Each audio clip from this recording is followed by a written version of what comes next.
we'll just do a very quick introduction, and then I would like you to ask questions, and then Troy could also ask a few questions from student point of view, and probably that will answer some of your questions and concerns as well. Hi, Jennifer. Hello. Welcome, join us. I think I popped in as you were saying that we were going to introduce ourselves. No, you didn't miss anything. I think we're just good to start. So thanks everyone, and welcome to our Ask Me Anything for UW Communication Leadership Program. So I think most of you have already know about Communication Leadership Program. So it's a graduate program at University of Washington in Seattle that offers communication degrees in digital media and also communities and networks. And our program has been around 20 years. And I would say our program's dynamic and applied curriculum leads students into transformative roles. So during their time in the program, students build their necessary communication knowledge, strategies, and skills to manage content, information, systems, people, and change. So let's quickly going over some housekeeping stuff. Just let you know that our event is being recorded, so we can all access it later through our website and through our Communication Leadership's YouTube channel. So now, as Jennifer says, let's move on to our quick introductions. So my name is Liyao Zhao, and we also have our two wonderful staff members here to answer your questions. We have Heather, she is our Assistant Director of Academic Services, and then we also have Troy, and he is our undergraduate student advisor in the communication department. And I will go ahead to let them introduce themselves first. Heather? Hi, everyone. So as Liyao said, I am Heather Werckle. I'm the Assistant Director of Academic Services for our graduate programs in the Department of Communication. And basically what that means is I am the academic advisor for the grad students. So I help students from admissions through graduation, meeting all of their degree requirements and graduate school policies and keeping them on track. So that is my role with the program. And if you ever email the comm lead at uw.edu inbox, I'm the one that answers those questions. So if you have questions that come up after this session, feel free to email us there, and we'll put that in the chat as well. And then I can get back to you later, because I know it's always right after a Q&A that your most burning questions come to mind. So happy to get back to you with that. Thanks, Heather. Troy, it's your turn. Thanks, Liyao. Yeah, hi, everybody. My name is Troy Bonace. I'm an undergraduate academic advisor in the Department of Communication. Natasha, I know that we worked together when you were a student. Jennifer, I'm not sure if we had met before, but if not, nice to meet you now. So I work with undergraduates, a number of whom are often interested in graduate programs, and some of whom are interested in our department's graduate programs. So it helped students think through whether comm lead might be the right fit for them based on their personal and professional interests. We've had a number of undergraduate students who have gone into comm lead, and yeah, to a person, each one of them that I've stayed in touch with was really happy with that decision. And so I'm always happy to talk with students about whether, you know, transitioning from one Department of Communication program to the next is the right fit for them. Thank you, Troy. Yeah, my name is Liyao Zhao. I am the head of Outreach at Communication Leadership Program. So in my role, I help with students recruitment and also help with students create developments and event facilitation. So let's quickly move on to our Q&A part for today's session. And for Natasha and Jennifer, if you have any questions about our degree and program, you can unmute yourself and ask questions now.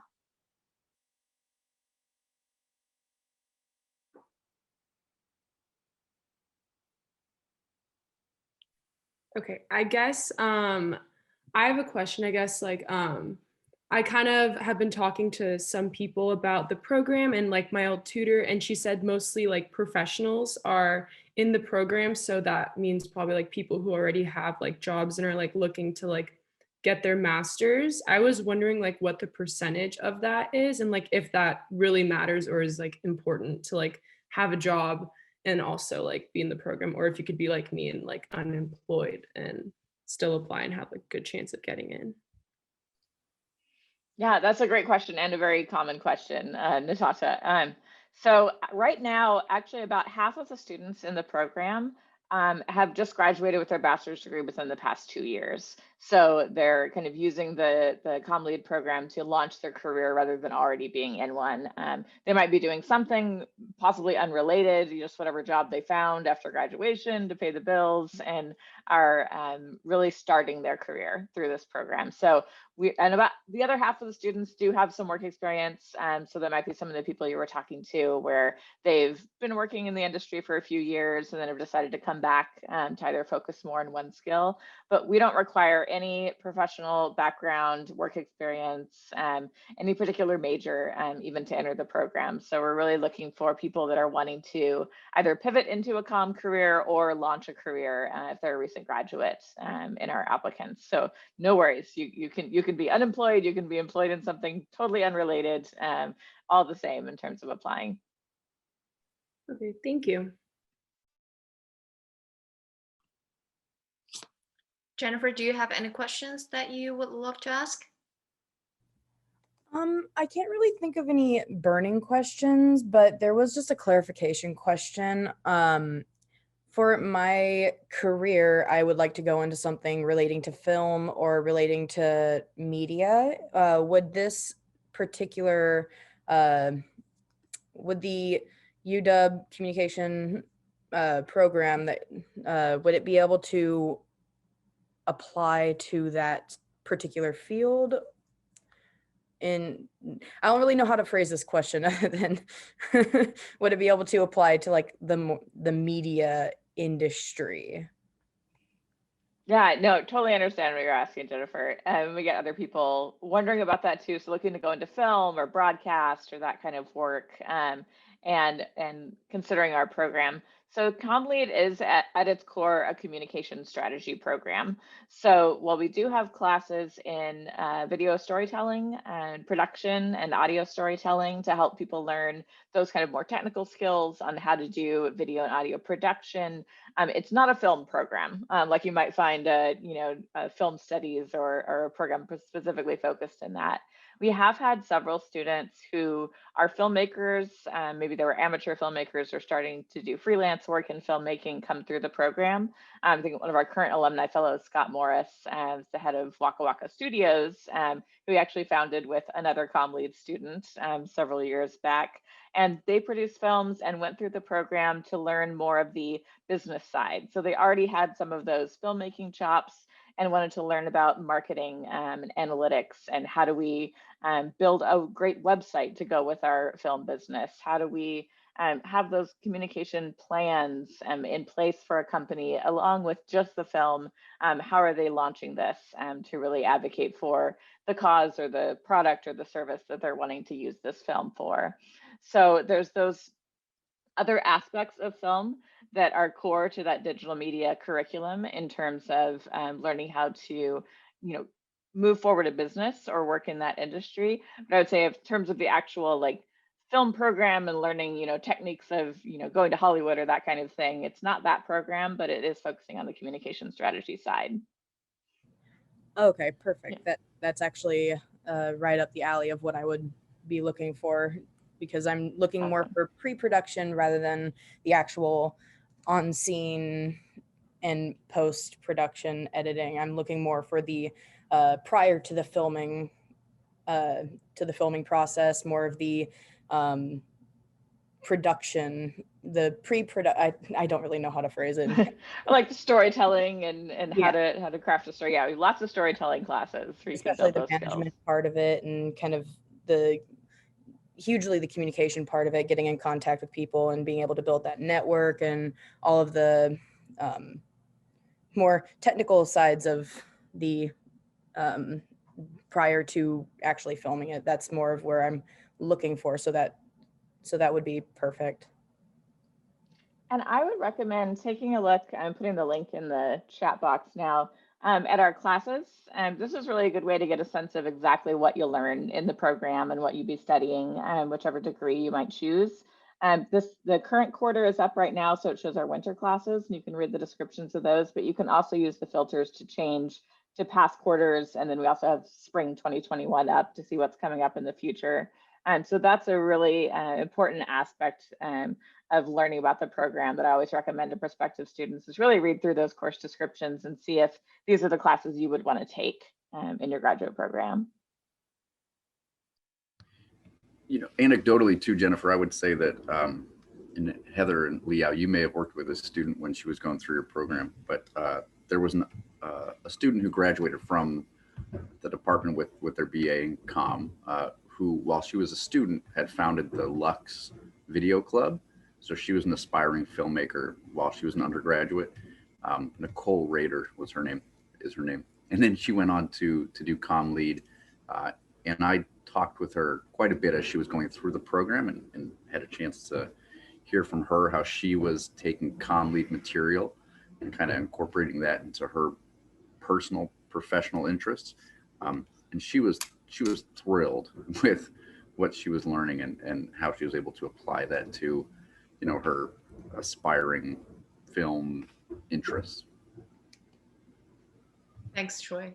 Yeah, things you mentioned about the story from your student in the undergraduate communication department. So I'm wondering, I know that you may receive many questions from other students as well who are looking for a master's degree or want to pursue their career in the communication field. So could you please share a few questions that students usually ask when you're advising them? And we're happy to answer.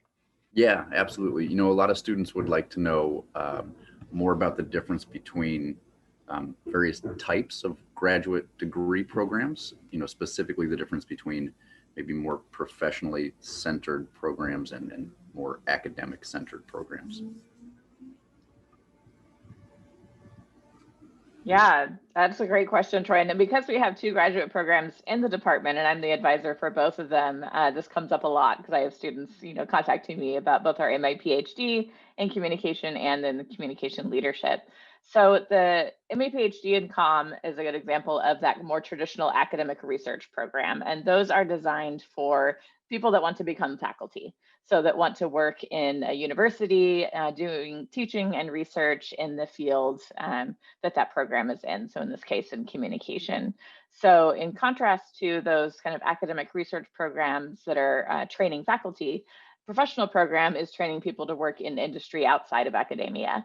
So for communication leadership, we're training students to work in communication fields such as public relations, marketing, UX design, journalism, those kind of areas that touch on communication. Although our co-founder always likes to say that every organization is a communication organization, especially these days. So that can go across industries. But I'd say that's the main difference is if you're wanting to become a faculty member, you would pursue an academic research degree. And then if you're wanting to work outside of academia, then you would pursue a professional master's degree.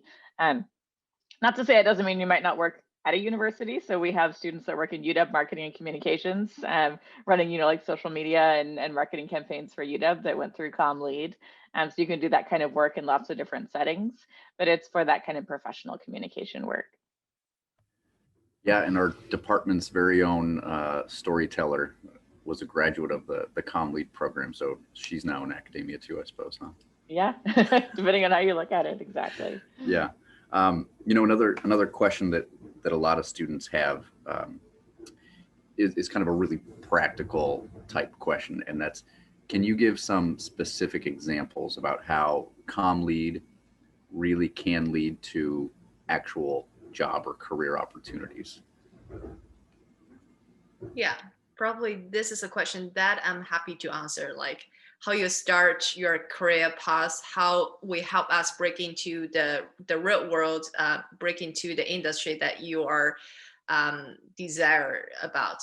So we do have a number of career events and professional events being held every quarter at CommLead. So beyond of the classes that students are taking, so one thing that we have is we host the First Friday events, which is being hosted every monthly. So every month we pick up a specific company, and before COVID, we visit that companies and to let their leadership team or their recruiter or our alumni who work in that particular company to share about their organization culture, and also share the current job positions that they're offering to the public. So in that way, our students get a chance to connect with these people in face by face. And now during the COVID, we're still hosting this events online, and we make sure that we break students into several like breakout rooms, so students can still connect with their leadership team or with their recruiters to talk about potential job opportunities. So that is one thing that we do. And another thing is, I would say we have a large alumni network, more than 600 alumni who graduate from our program. They work in different organizations across the world. So we have alumni fellow program, and we have alumni mentor program, which means that for alumni fellow, they host a large group workshop and based on different industries, so students can learn real world skills from that workshop. But beyond of that, we also have alumni mentor program, which is like a small group session. Like each student could be paired with one alumni mentor based on your interest, so you can get one-on-one advice from the mentor. So that's a different thing that we help our students to build on their career skills. And I would say just take advantage of these opportunities that we have. And we also share our weekly newsletter and monthly newsletter with the jobs that are available to our students. And when we share these opportunities, we always make sure that we have a connection in that particular company, so students could connect with that person or connect with alumni. So we're helping our students out. So I hope this could be helpful for our students. Yeah, that's incredible. I think that the networking aspect, like the actual person-to-person connection that you all facilitate, that the value of that can't be overstated. Okay, so if somebody is pretty convinced that they actually want to apply, what would help make them a successful applicant for the program? Now the $1 million question, right? If you're going to apply, how do you get admitted? Yeah. Yeah. So CommLead, as I said before, we're not looking for any particular background in terms of work experience or undergraduate major classes. As long as students meet the UW Graduate School's minimum admission requirements, which is basically a bachelor's degree, a 3.0 GPA in the most recent 2 years of study. And then for non-native English speakers, there's different ways to prove English proficiency. And those are the 3 minimum requirements the graduate school has. And so if people meet that, then we look at their application and they're eligible for consideration. And then what the committee is really looking for is a strong articulation of why this degree is the right one to help you reach your career goals. So talking about what are those goals, what are you hoping to do next in your life that's kind of led you to apply to this degree? And then how is this degree going to help you get there? So we really want to see what is that match between what you are wanting to do and what we offer, and why this is where you want to be to pursue those next goals. The personal statement, it's only 500 words. So you really need to stick to being concise about that. It also serves as a writing sample because, as we all know, it's more difficult to write less than to write more. So brevity kind of shows your writing skill there as well. So we ask for that, what are your career goals? How is this degree going to help you meet them in that statement? And then there's also a resume. And so that's where you include what you've already done so that you're not wasting any time in that 500 words with talking about where you've been. Your resume will tell us what jobs you've had, what volunteer opportunities you've pursued, what your degrees are. So that's where we get the kind of past information is from your resume. And then the third aspect that really gives us a sense of, who you are and why you're applying to our program is our video component. So we ask for a 90-second video. Really think of it as answering one interview question. Since we can't interview, all the hundreds of people who apply, it gives us this little snapshot of maybe like answering one question. And that 90-second video asks you to tell a story from your life that led you to pursue this degree. And so that gives you the opportunity to tell us something a little more personal. So you've already talked about, your past, your resume has told us what jobs you've done, what opportunities you've had, your personal statement tells us, okay, what are your career goals moving forward? How's this degree going to help you meet those? And then that video gives us a little insight into your passions and drives. So some people have talked about, their grandmother always told them stories from her childhood, and that really inspired them about the importance of storytelling and the power of storytelling, and they wanted to go into a field that reflected that. Or some students have talked about food and the importance of food in life and storytelling, and done their video while they were cooking one of their favorite meals from their culture.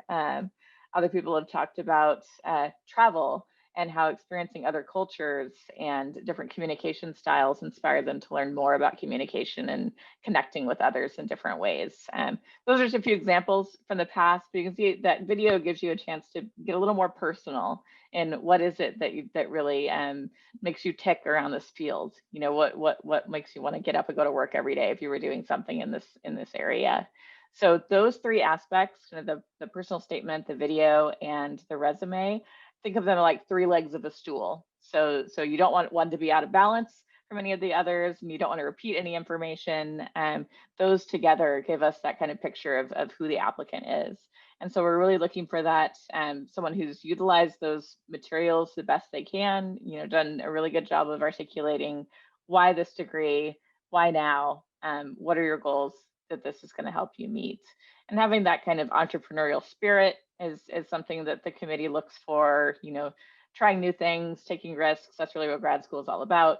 So any of those examples are great that kind of make you stand out. Thank you, Heather. Probably we'll pause here and to turn it to Natasha and Jennifer and to see if you have any additional questions. I have one more technical one. So I'm actually working on the application right now, and I just kind of have a question about sending in the transcripts. Does it require sending official transcripts? Because I know I looked on the website and it doesn't say so, but I know there's a space where you can upload your unofficial, but I just wanted to check and see if we should be sending official as well. No need to send official for the application. So, being a UW student, if you just go into my UW and you can get the nice PDF version of your unofficial transcript there, that's perfect. And then you would just upload that in the application. This is, some schools charge for transcripts. So the nice thing about UW's application system is that you only have to upload the unofficial transcripts when you're applying. And then if you're admitted and then accept an offer of admission, that's when they request an official transcript. Although if you're a UW student, you never have to send one because they can just check that internally. So it's kind of a bonus of applying to a UW grad program. But yeah, so it saves students that the money that it might take to get an official transcript when you're still just applying. So yeah, just your PDF from my UW will be perfect. Okay, thank you. Thank you, Natasha. Hi, Marley, welcome, join us. We're just in the AMA session right now, so feel free to unmute yourself to ask the questions that you have about our program. Hi, I don't really have any specific questions. I just kind of came to see what it was all about. Yeah, sure. Yeah, I think I can just pause here, and I think I received some questions from our students that they usually ask. And one thing is, I know that it's the end of January, so some of students, undergrad students, are still thinking about complete program, but they're wondering if it is too late to start their graduate school's application right now if they haven't started yet. So maybe a question for Heather. Yes, it is not too late by far. So our priority deadline is February 1st. So that's this next Monday, so a week from today. And that is basically our first deadline for guaranteed consideration. It's really the largest number of applicants tend to apply by that February 1st deadline. And then that's our longest admissions process, given the number of applications during that time period. But we also have a second deadline, March 31st. So all applicants, domestic and international, all students are eligible to apply for either of those deadlines. So if you're feeling like February 1st is coming up a little too quickly, you don't think you can get everything together by then, not a problem at all. You can apply by March 31st. There will be a little window in there where the application will be closed next week, right after the deadline, while we're checking in the February 1st. So don't worry if it closes out for you for a few days there, but then it'll reopen and you can submit an application by March 31st. There's fewer spaces available then, but all your applications will still be considered if you apply by that March 31st deadline. So it just depends on how the numbers shake out in terms of the two separate deadlines. So yeah, I would say if you don't have your recommenders lined up yet, if you haven't started working on anything, feel free to just pause and then apply for March 31st. There's no rush. Thank you so much, Heather. So now I can turn it back to Troy and to see if there are any additional questions that students usually ask from undergraduate students. Yeah, would you guys mind talking about the two different programs that you have? So a lot of students, just want to know which of the two programs that you offer through CommLead might be the best fit for them. So I'm just hearing a little bit about what each of the programs is really centered around and who might approach which program. Yeah, definitely a very common question. We have our 2 degrees, the Master of Communication in Digital Media, which is our oldest degree. It started in 2001, so celebrating its 20th year. And then our newer degree is the Master of Communication in Communities and Networks, which started in 2013. So now 7 years in, I guess almost 8 years in for that program. So the MCDM, the digital media degree, it really emphasizes content creation skills, literacy of emergent technologies, proficiency in platforms. Students are learning to craft intelligent engagement strategies using media production, distribution of content, and analytics in that program. So the electives include like UX and UI design classes, multimedia storytelling and production, marketing classes, data and analytics. Some students in the past have thought of the MCDM as kind of the MBA for communication professionals. It has a lot more of those business related kind of marketing and analytics classes in that program. And then in recent years, a lot of UX classes and content strategy have been added as the field has transformed. For the MCCN, that degree really emphasizes building community, growing networks, and crafting organizational identity. So students are learning collaborative skills to manage change, to recognize and navigate interpersonal dynamics, intercultural dynamics, and design effective strategies for engaging diverse publics. And the electives in that program include leadership and organizational storytelling classes, communication strategies with an ethics and an advocacy focus, and some classes that might be considered more public relations in nature in that program. I know we have a big PRSSA group at the undergrad level, so a lot of them are interested in that MCCN side. What I usually recommend for students, as I put in the chat before our classes page, that is a really good way to determine which degree might be the best fit, because you take most of your classes within your degree. You can take up to 10 credits outside. So say if you're an MCCN student, you can take up to 10 credits of MCDM classes and vice versa. But because most of your classes will be in your degree, going to our classes page, reading through which classes are designated as an MCDM elective or an MCCN elective, because they have that designation on there, and just kind of keep a tally of which classes are really exciting to you. Which ones are you really hoping to take in the program? And usually you'll find that those fall in one degree or the other, and then that can help you decide which is the right degree to apply to, just based on which classes you want to take. Awesome. Thank you so much, Heather. Thanks, Heather. Yeah. Can I ask another question? Please go ahead. So, a lot of students, I get this question a lot, just as students are also getting ready to graduate with their undergraduate degree. This is another $1 million question, but, what actual jobs do students go into once they graduate through CommLead? Like, what can they expect to actually start looking for professionally, specifically, if you've got some real specifics? Sure, I can answer that question. So I would say if you can take a look at our main website of our program's front page, and you will see that where our graduates are working at, where our alumni work at. So many of them work in different type of like tech companies like Amazon, Facebook, Microsoft, and also we have a number of them working nonprofit company, like nonprofit organization like City of Seattle, City of Bellevue and King County and Burke Museum. So their title are various, like, so if some students pursue the field of UX design, and they will probably be a UX designer or UX content strategist. So that is one direction. And we also have a big number of students and do like digital marketing or communication PR specialist. And we also have students who work in nonprofits like program manager. So very different focus based on the direction that you want to do. And we actually, as I mentioned earlier, we have a big alumni network and who can give you some guidance, and we host career panel every semester or every quarter. So you can talk with, if you're interested in a particular field, and you can talk with our panelists and to see how it looks like in that industry, and you can start your journey from there. Yeah. That's great. Thanks, Liyao. You guys are getting me to start thinking that I should apply. That would be great. Any other questions from Natasha, Jennifer, or Marlene, or even Troy?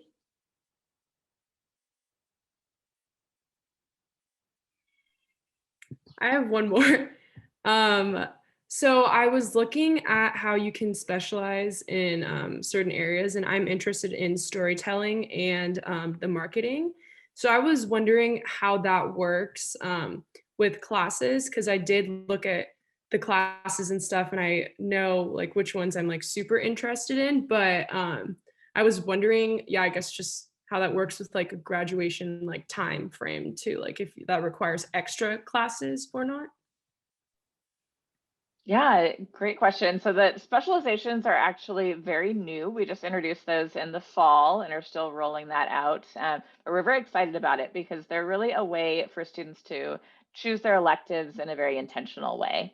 And so the specializations that you saw on the degree requirements page, those are different content areas that we offer classes in. And that if you're wanting to focus in that, for example, storytelling, they're a way to choose your electives so that you're making sure to take classes that are in storytelling, for example. Now we haven't finished, because it is so new, we haven't finished the full rollout. So eventually on our classes page, we're working on getting the technical side set up, but you'll be able to search by specialization when you're looking at classes for the upcoming quarter. So when you're choosing your classes before registration, you'll be able to look at, okay, what are the storytelling specialization classes being offered in spring, and be able to search by those. That part's not quite ready. On the technical side, we got the content up first because that was easy. Sometimes websites are not always as simple to do what you want them to do. But that, because you have 30 credits of electives, so basically the way the degree is set up, you have 15 credits of core classes that everyone's required to take. Your 501 and 502 are the foundational classes that all students take together. And then you have a research methods requirement and a law and ethics requirement. Those, think of them like an undergrad, you had to take a certain number of social science classes or language classes or lab science. Same thing, there's a lot of classes that can meet each of the research methods and law and ethics requirements, and you just have to choose at least one during your time in the program. And then you have 30 credits of electives. So the specializations are all set up where there are a minimum of 15 credits that you can take in that in order to claim that as a specialization. So you could, within that 30 credits, take 2 specializations or do 1 and then go more in depth. If you don't want to just take the minimum 15 credits, you could take, for example, every storytelling class we offer, and that would fill up a lot more of your electives. Or you can fill in with internships, independent study, or just other classes you're interested in taking. So you can definitely, if there's one specialization you're interested in, no problem at all to fit that into your electives. And you could probably even do 2 without ending up having to take any extra classes beyond the degree requirements. We're really excited about those. I think it's going to help students that are really every quarter trying to figure out, oh, I want to take everything that's offered, so which is going to be best for my career goals from the upcoming classes. Thank you. Thank you, Natasha. Maybe we can go with one more questions and about anything about our program, if you have any. If not, maybe the last question could come from Troy. I have a couple of application tips I can throw out while people are thinking if they have more. So whichever deadline you're looking at, either February 1st or the March 31st, one thing to be aware of and really cognizant of is that that is a completion deadline. So all your application materials should be in by that date, and that includes recommendations. So an important thing about the recommendation system is that you'll designate the name and email address of the people that are writing your recommendations. And then when you do that in the application, they then instantly get an email from the system with a link to complete that recommendation online. So first important thing, make sure they've already agreed to write your recommendation before you designate them, so they don't get this email out of the blue asking them to complete it. And then make sure you give them time to do so. So designate them prior to that application deadline, as long as you can, because then that'll give them more time to get that link and then submit a recommendation for you by the deadline date. So we usually recommend giving them, at least 2 weeks. Obviously, if you're applying for February 1st and you haven't designated them yet, just do so today so that they can have that timeline to do that in. For students that have to submit test scores, which is typically just non-native English speakers who didn't complete a US bachelor's degree, those also need to be in by the deadline. So that's another important thing to consider, is ordering scores in advance so that they get there by that deadline. The other thing about that, though, is that we don't review until after the deadline. So if you're tweaking your personal statement or your video right up until 11 p.m., totally fine. The applications are due by midnight, 11:59 p.m. And there's no advantage to submitting early. So if you want to spend as many days as possible doing proofreading and editing and sharing your materials with friends, getting some feedback, please do so. You can apply right up until 11:59 p.m. on that deadline.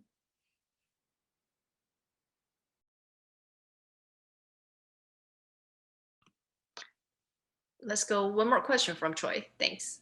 Okay, here's an important question. What are some of the ways that students actually pay for the program? Are there some funding options for them outside of just digging into their own pockets?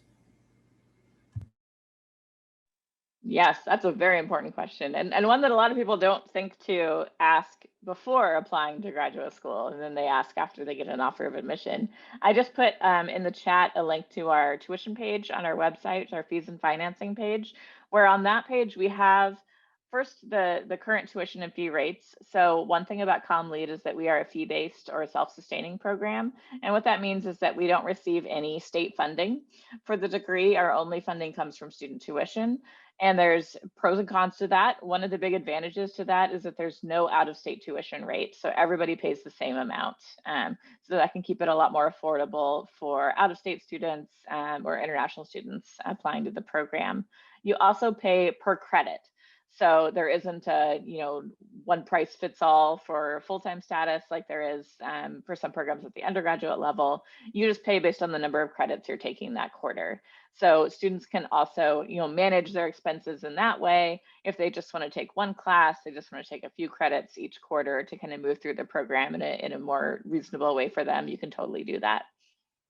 Now on that page, we have a number of funding resources that we've pulled together.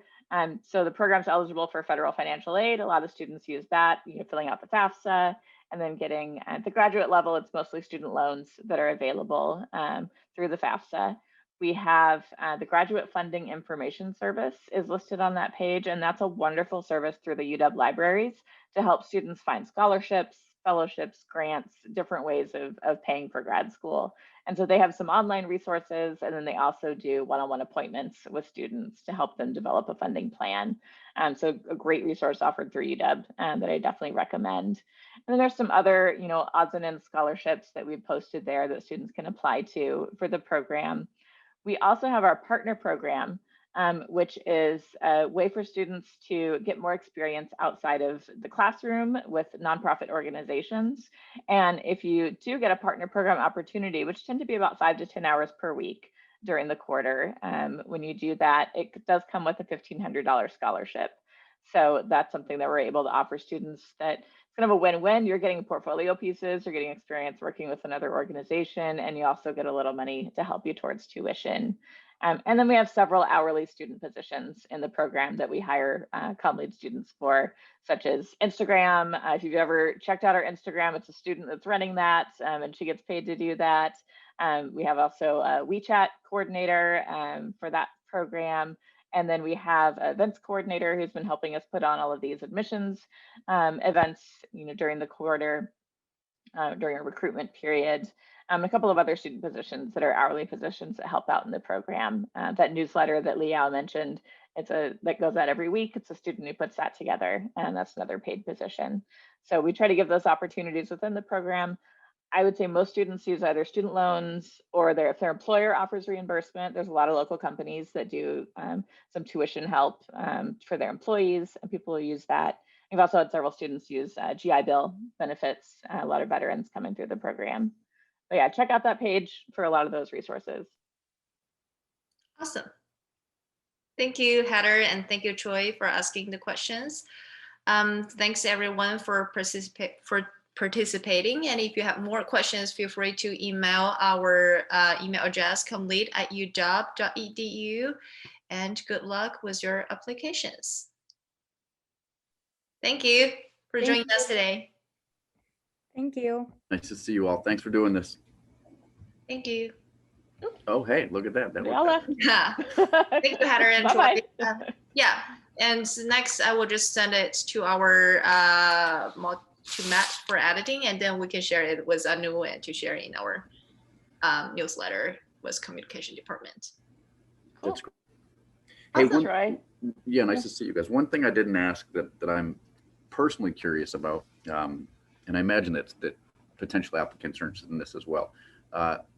What's the realistic time frame for most students to complete the program? I've been under the impression that it's like 1.5 years to 3 years. Is that about right?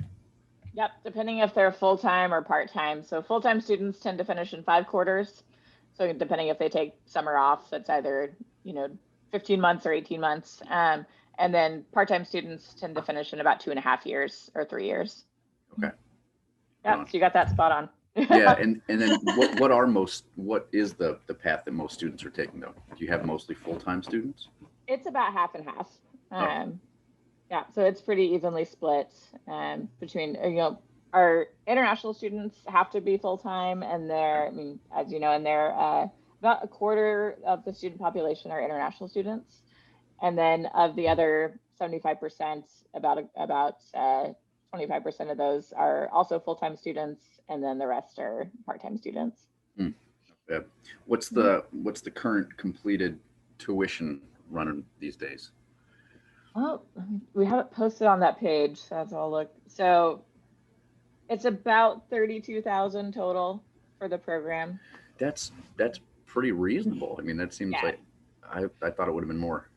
Yeah, we compare to a lot of other degrees and try to make sure that we're always less, because a lot of their professional communication degrees tend to be more in like the $50,000 range. Right. But advantages to being at a state school, I guess. Yeah, totally. Are there other comparable programs across the U.S. like fee-based professional communication programs that you guys are aware of that you model yourselves after, or vice versa? I'd say it's vice versa, because we've been tracking that over the years, and until the last few years, there was really nobody that was the same. I mean, there were more academic programs, and then there were professional programs that were more focused in one area, like HCDE, as an example, like the technical side and engineering side of things. But we hadn't seen for a long time any that were really comparable. There's a few that are coming out now. There's programs in like digital media or communication management, but we were still first. Yeah. That's Very awesome. Yeah. Cool. Has Anita stepped aside full time now? She's totally gone? She's still teaching in the program. Mm-hmm. But yeah, she's off of our Slack channels, and it's sad. Yeah. No, this feels kind of weird, for not having Anita be around every day. Yeah, I'm sure. Yeah, Gretchen's great though. Like, she's really running with that role. That's awesome. Yeah. Have you all had a chance have you seen each other in person at all since last March? Forever. Yeah. Well, and Anita's been in Maine. Like, she went back in Mm. the spring to her main condo. And she was going to come back for winter, but then, you know, everything got a little more scary with travel, and she's just Yeah. staying there for now. Wow. Yeah. Dang, wild times. Cool. Well, thanks again for doing this. If you guys, when you put all that, whoever edits this all together, you know, if you want to share that out with undergrads, I'm happy to email that out too. Oh yeah, that would be great. So we'll email it to you and Anu together. Yeah. Yeah, sounds good. Awesome. Thank you. Cool. Thank you so much for joining. Have a good lunch break. Yeah, thanks. I'm gonna go get some food now. Yeah, same. I'm gonna hop Nice. into advising appointments. Yeah. Okay. Have a great day. Bye, guys. You too. Bye, guys.